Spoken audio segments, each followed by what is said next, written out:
नमस्ते everyone, thank you so much for watching simple सवाल। आज का जो सवाल है वो बिल्कुल भी सिंपल नहीं है। It is one of the toughest question I have ever faced in my life. और वो सवाल है, how to choose your career.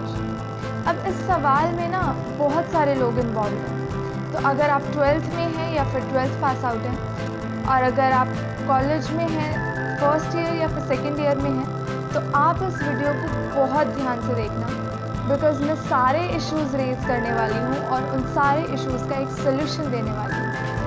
And it would be most beneficial to you अगर आप अपने पेरेंट्स को ये वीडियो दिखाएं। तो आई एम गोना रिक्वेस्ट कि आप इस वीडियो को बहुत ध्यान से देखें, बिकॉज़ अगर इतनी सी भी हेल्प हो जाती है ना, तो I would feel most grateful कि मैंने किसी पर्सन की इस करियर इशू में हेल्प। तो चलिए शुरू करते हैं।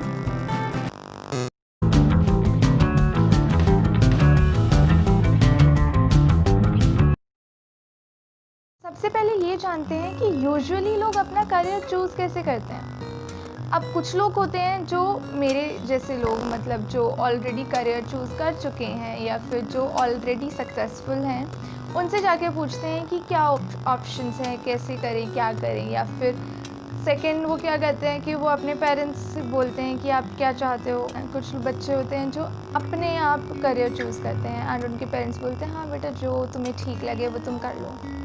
तो वो बच्चे कैसे करियर चूज़ करते हैं?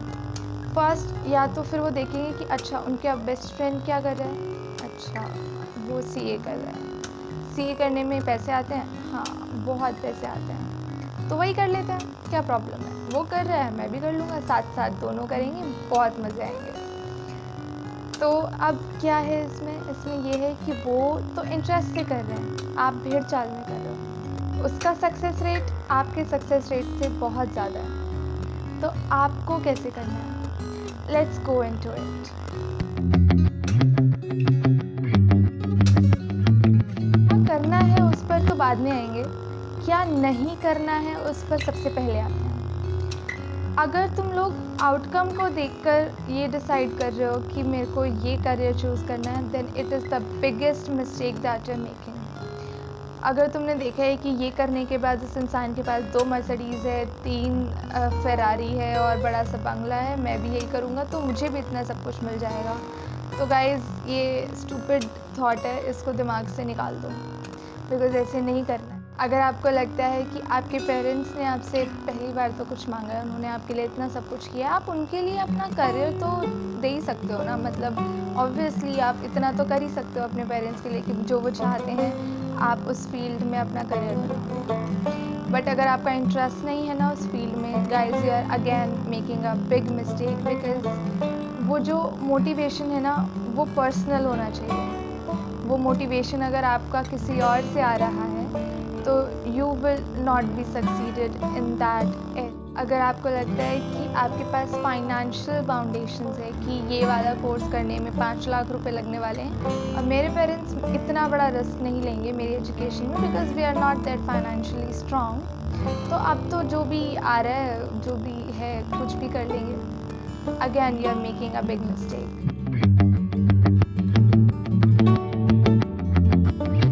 कंडीशन है वो है इन्फॉर्म्ड डिसीजन। अब इन्फॉर्म्ड डिसीजन लोगों को पता ही नहीं होता है क्या होता है, because let's take an example. अगर मैं आपके सामने बोलूँ कि साइंस स्ट्रीम से लोग क्या करते हैं, तो आपके पास जवाब आएंगे, अगर नॉन मेड है तो इंजीनियरिंग कर लेते हैं, मेड है तो MBBS कर लेते हैं, सर्जन बन जाते हैं, या फिर नर्सिंग कर लेते हैं।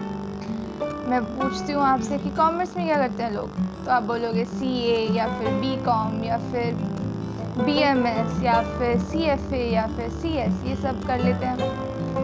अगर मैं आर्ट्स पूछती हूँ तो हाँ भाई पॉलिटिकल साइंस वगैरह यही सब होता है। और क्या होता है? अगर आप लोगों को इन्फॉर्मेशन ही नहीं है कि उस फील्ड में किस किस सब्जेक्ट में क्या क्या स्कोप है, तो आप कैसे ही कुछ कर पाएंगे।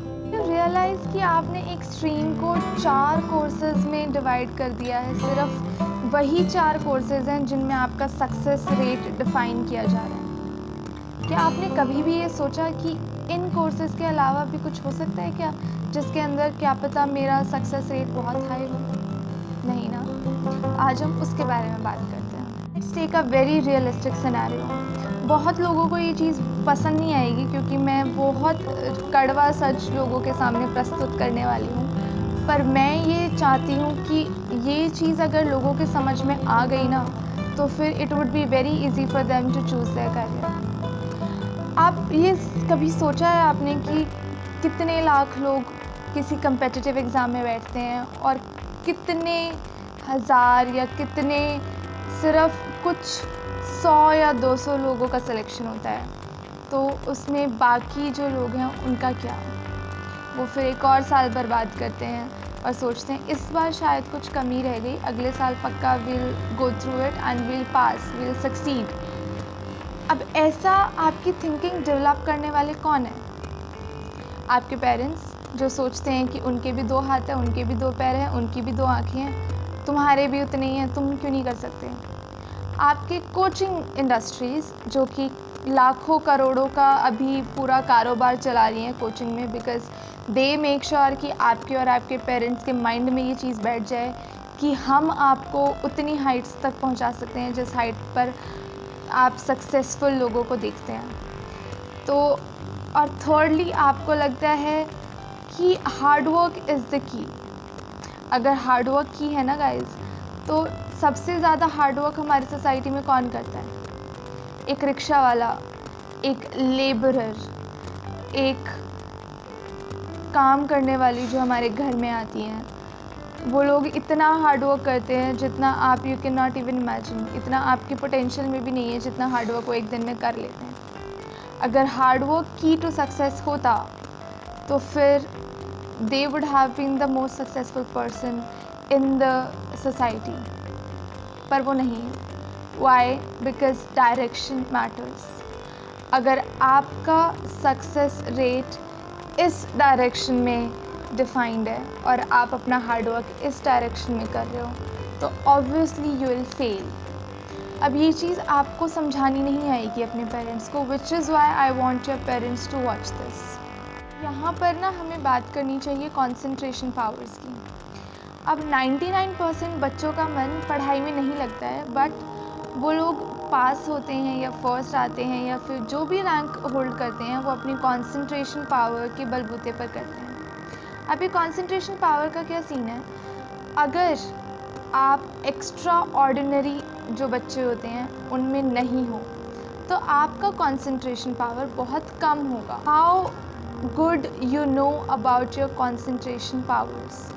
क्या आपको अपने बारे में अच्छे से पता है? बिकॉज़ अगर आप अपने आप से सच नहीं बोलोगे तो आप अपने पेरेंट्स से सच नहीं बोल पाओगे। हमको अपना कंसंट्रेशन पावर के बारे में पता होना चाहिए, so that we know how far और how close we are to our competitors. अभी 5 मिनट में हम अपने आप को इवैल्यूएट करेंगे, and if you are honest about yourself, अगर अभी आप ऑनेस्टली अपने आप को इवैल्यूएट कर लेते हो, तो ट्रस्ट मी गाइज, आपको 5 मिनट नहीं लगेंगे अपना करियर डिसाइड करने में। Let's begin. आप इमेजिन कीजिए कि आपकी क्लास में 1 या 2 टॉपर्स हैं। आपको पता होता है कि कौन टॉपर्स है क्योंकि obviously exam results tells it all. आप उनमें से हो या नहीं हो वो आपको डिसाइड करना है। चेक करो अपने आप, देखो कि क्या आप उनमें से हो या नहीं हो। फिर ऐसे ही टॉपर्स बहुत सारे स्कूल्स में होते हैं। दिल्ली में हज़ारों स्कूल्स हैं जिनमें ऐसे ही हज़ारों टॉपर्स हैं। अब जो IIT, IIM जैसे एग्ज़ाम्स होते हैं उनमें सिर्फ दिल्ली के बच्चे नहीं बैठते हैं, उसमें ऑल ओवर इंडिया के बच्चे बैठते हैं, जिसमें जो पॉपुलेशन है, लाखों लोग जो बैठे हैं, उनमें 10% पॉपुलेशन वो टॉपर्स की है। सक्सेस जो मिलेगी वो सिर्फ 1% लोगों की मिलेगी। सिर्फ कुछ 1 या 2% लोग होंगे जो सेलेक्ट होंगे। तो क्या आपको लगता है कि वो 1 या 2% उन टॉपर कैटेगरीज में होंगे, या फिर जो ऑर्डिनरी बच्चे हैं या जिनका कंसंट्रेशन पावर लो है उनमें से डिसाइड होंगे? आपको अपने आप को कंपेयर करना है 2 स्टैंडर्ड्स के बेसिस पे। First is the competition. आपका कॉम्पिटिटर आपसे कितना आगे है, आपको इस बात का रियलाइजेशन होना चाहिए। दूसरा आपका कंसंट्रेशन लेवल, आप कितने अच्छे हैं कंसंट्रेट करने में, बिकॉज एकेडमिक्स इज़ समथिंग जिसमें आप, अगर आपका मन नहीं लगता है तो फिर आपका कंसंट्रेशन, आप कितनी देर अपना ध्यान टिका के पढ़ सकते हैं और कितना उसको रिटेन कर सकते हैं, उस पर डिपेंड करता है कि आप कितने अच्छे से एग्ज़ाम में परफॉर्म करेंगे। अगर आपकी क्लास का टॉपर उस कॉन्सेप्ट को याद करने में आधा घंटा लगा रहा है और आपको 5 घंटे लग रहे हैं, तो आपको लगता है कि आप उसको कम्पीट कर पाएंगे इस एग्ज़ाम में? और वो सिर्फ आपकी क्लास का टॉपर है, ऐसे हज़ारों टॉपर्स हैं जो इस एग्ज़ाम को देने वाले हैं। तो आपको नहीं लगता कि आप अपना टाइम वेस्ट करने वाले हैं और अपने पेरेंट्स की एक्सपेक्टेशंस को और बढ़ाने वाले हैं? तो यहाँ पर मैटर करता है अपना सेल्फ रियलाइजेशन कि शायद मैं यहाँ पर अपने माँ बाप के जो कोचिंग में पैसे जाने वाले हैं वो वेस्ट करने वाली हूँ। Be true to yourself, अपने आप को ये रियलाइजेशन कराओ कि शायद मैं इस फील्ड में अच्छी नहीं हूँ, I might fail in this field, but आप लाइफ में फेल नहीं होने वाले। आप उस फील्ड में फेल हो सकते हो बिकॉज शायद वो फील्ड आपके लिए बनी ही नहीं है। आप सोच रहे हो कि वहाँ से सक्सेस आएगी बिकॉज़ आपने देखा है स्टेबिलिटी है और ये, और पेरेंट्स कह रहे हैं, और मोस्टली पीपल इसको करते हैं क्योंकि इसमें से जॉब्स अच्छी मिलती हैं। बट क्या ये आपके लिए है सच में? क्योंकि 11-12 लाख लोगों में से कुछ 2-3 हज़ार लोग जो जीतने वाले हैं, क्या आपको लगता है कि वो लोग का जो कंसंट्रेशन लेवल है वो आपके कंसंट्रेशन लेवल से मैच करता है? अगर करता है तो यू आर डूइंग ग्रेट, आप लोग उसी फील्ड में हो जो फील्ड आपके लिए बनी है। बट अगर आपका कंसंट्रेशन लेवल उसमें मैच नहीं करता है तो फिर आप अपना टाइम वेस्ट करने के लिए रेडी हो नहीं ना। तो आज क्या करो, आज अपने आप सेल्फ रियलाइज़ करो कि मैं कहाँ स्टैंड करती हूँ, मेरा कंसंट्रेशन लेवल क्या है, मेरे कंपेटिटर्स का लेवल क्या है।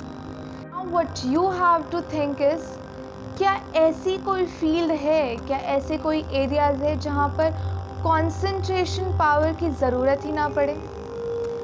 माना कि मैं कंसंट्रेशन में थोड़ी सी लो हूँ, में से जहाँ पर इंटरेस्ट नहीं है वहाँ पर ध्यान नहीं लगाया जाता, बट क्या ऐसी कुछ एरियाज़ हैं जहाँ पर मेरा इंटरेस्ट है? क्या कुछ ऐसी चीज़ें हैं जिनको करने के लिए आई एम वेरी पैशनेट? कुछ टैलेंट है क्या मेरे अंदर? जब हम ये चीज़ें इवैल्यूएट करते हैं तो कुछ लोगों के पास ये ऑप्शन होता है कि they are good in singing, they are good in creative fields. तो अगर आप लोग अपने उस क्रिएटिव फील्ड को, अपने उस टैलेंट को पॉलिश करने में अपना टाइम इन्वेस्ट करते हैं, उसमें क्या करना होता है, उसमें आपको प्रैक्टिस करनी होती है। You practice it so hard, you practice it so well कि आप अपना कंपटीशन कम करते चले जाते हो। आपने प्रैक्टिस की, आपका कंपटीशन कम हो गया, आपका सक्सेस रेट हाई हो जाता है। लेकिन यहाँ पर प्रॉब्लम क्या है, कुछ जो बच्चे होते हैं वो सिर्फ पढ़ाई से बचने के चक्कर में कि यार मेरे को पढ़ाई नहीं करनी, तो ये थोड़ा बहुत सही लगता है, इसमें घुस जाते हैं। उनका मैं नहीं बोल रही हूँ कि आप सक्सेसफुल हो जाओगे, बिकॉज़ अगर ये थॉट प्रोसेस है आपका तो भगवान ही जाने कि आप क्या करने वाले हैं। बट मैं उन लोगों की बात कर रही हूँ जिनमें एक्चुअली टैलेंट है, जिनको लगता है कि वो अपना पूरा इंटरेस्ट, अपना पूरा पैशन के साथ उस चीज़ को करेंगे और प्रैक्टिस करेंगे तो फिर दे विल डेफिनेटली सक्सीड। तो अगर आप अपने 5 लाख उस कोचिंग में देने वाले थे तो अपने उन 5 लाख उस बच्चे की उस टैलेंट पे इन्वेस्ट करो, ताकि वो टैलेंट थ्रू प्रैक्टिस इतना पॉलिश हो जाए कि कंपटीशन ही ना हो। बहुत सारे लोग हैं जो बोलेंगे कि यार हमारे अंदर तो शायद कोई टैलेंट नहीं है, या फिर अगर कोई टैलेंट है तो we are not aware about it. मेरे को नहीं पता कि मैं किस चीज़ में इतनी अच्छी हूँ, इतना इंटरेस्ट है कि मैं शायद उसके लिए अपनी स्टेबल लाइफ जॉब अपॉर्चुनिटी को रिस्क करूँ। तो उसके लिए ना guys, you have to be very smart. Choose a field where there is no competition और वेरी लो कंपटीशन। ऐसे बहुत सारे एरियाज़ होते हैं और उसमें भी ना आपको बहुत स्मार्ट वर्क करना है। स्मार्ट वर्क क्या होता है? स्मार्ट वर्क होता है कि जो आप कर रहे हो ना उसकी आपको समझ है। हार्ड वर्क इज़ आप करे जा रहे हो, आपको कोई समझ नहीं उस चीज़ की, बट आप पूरी मेहनत लगा रहे हो। लेकिन स्मार्ट वर्क इज़ कि जो आप कर रहे हो it is unique to you and you have created a brand out of it. मतलब ये चीज़ ऐसी है जिसकी आपको इतनी समझ है कि आप इसको अपने तरीके से कभी भी मॉडिफाई कर सकते हो। Now let's take an example. अभी मैं क्योंकि लॉकडाउन है और कुछ करने को नहीं है, सो आई वाज सर्चिंग कि मैं कहीं से ना फॉरेन लैंग्वेज सीखूं। तो आई स्टम्बल्ड अपॉन अ वेबसाइट जहाँ पर फॉरेन लैंग्वेज के उसी लैंग्वेज के नेटिव स्पीकर्स आपके टीचर बन जाते हैं। तो I talked to a person जिन्होंने मुझे बताया कि वो ऐसे ही 3-4 वेबसाइट पर फ्रीलांसिंग में फॉरेन लैंग्वेज के टीचर हैं। तो वो 1 महीने के उन 4-5 अलग अलग वेबसाइट से कुछ 1.25 लाख के आसपास कमा लेती हैं। एंड दैट्स नॉट बिकॉज उनके पास IIT की डिग्री है या फिर उन्होंने किसी बहुत बड़े फॉरेन लैंग्वेज के कॉलेज से कोर्स किया हुआ है। क्योंकि आप जब किसी फॉरेन लैंग्वेज के टीचर के पास जाते हो तो आप उनसे ये नहीं पूछते कि आपने कहाँ से डिग्री की है, कितना बड़ा कॉलेज था, या फिर is it from the top ranker universities. आपको पता है कि वो चीज़ उसी को आती है, आपको नहीं आती है, तो फिर आप उनको जैसे वो सिखाते हैं आप सीखते हो। तो आई रियलाइज़ कि वो पर्सन ने अपनी खुद की 2 महीने बाद वेबसाइट डेवलप कर ली है जहाँ पर वो अपना खुद का ब्रांड चलाती हैं और उनके अंडर बहुत सारे उनके स्टूडेंट्स हैं जो अब टीचर बन चुके हैं और उन्हीं की वेबसाइट में काम करते हैं as a foreign language teacher. एक फॉरेन लैंग्वेज का टीचर एक दिन के कम से कम 5-6 हज़ार कमा रहे हैं और ऐसे करके वो 1 महीने के कम से कम 1 से 1.25 लाख कमा रहे हैं। एंड आप सेम अर्निंग के लिए एक 15 लाख लोगों की भीड़ में भाग रहे हो जिसमें आपको पता भी नहीं है कि आप उतने केपेबल हो कि नहीं हो। समझ रहे हो आप कि आप कितने से सक्सेस रेट के लिए कितनी ज़्यादा मेहनत कर रहे हो। और बहुत सारी फील्ड्स है जहाँ पर सक्सेस रेट उनसे बहुत हाई है बट आप देखते भी नहीं हो उधर। क्यों? क्योंकि आपको पता ही नहीं है। आप चाहते हो कि मैं एक और वीडियो बनाऊं जिसमें मैं आपको बताऊं बहुत सारी फील्ड्स के बारे में जहाँ पर कंपटीशन बहुत कम है या फिर सक्सेस रेट बहुत ज़्यादा है, तो I will do that. Just mention it in the comment section, I will make a video on that.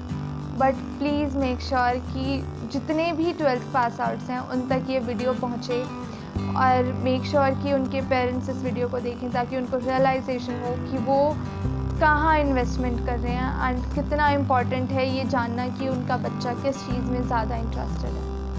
Thank you so much for watching my video. Thank you so much for giving me this much love on my channel. I am very grateful that you guys are supporting me. And if you like this video, give it a big fat thumbs up. Comment section में बताओ क्या पसंद आया, क्या पसंद नहीं आया. Follow me on Instagram and keep loving people. Keep sharing good thoughts around you.